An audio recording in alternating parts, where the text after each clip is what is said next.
Welcome to the MCPO Culinary Kitchens. We are the BariGirls. I'm Kylie. And I'm Linda, and today we're making healthy eating count with a holiday favorite of ours, wild rice, sausage, and apple dressing. One of my childhood favorites. Now, wild rice is paired with all the fall flavors, apples, cranberries, and sausage. It makes such a great side dish for turkey, duck, or venison. And it can be easily adapted to be vegetarian just by removing the sausage. Yes, it can. And we're using turkey sausage in our recipe, but you can use normal sausage if you like. We're also using cranberries because did you know cranberries are primarily made up of carbs and fiber?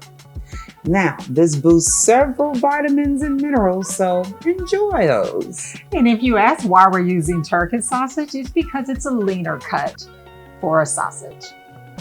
Now, let's get started by combining the wild rice, water, and a half a teaspoon of salt in a medium saucepan, and we'll bring that to a boil. Next, we're going to preheat our oven to 325. Melt our butter in a large saute pan over medium-high heat. Add our onion, apple, celery, garlic, nutmeg, and remaining about 1 teaspoon of salt and pepper to taste. Cook until the vegetables are softened, and that takes about 7 to 9 minutes. Next up, we'll stir in the sausage, breaking it up with a wooden spoon, and we'll cook it until it loses its rosy color, but not so much that it's dry.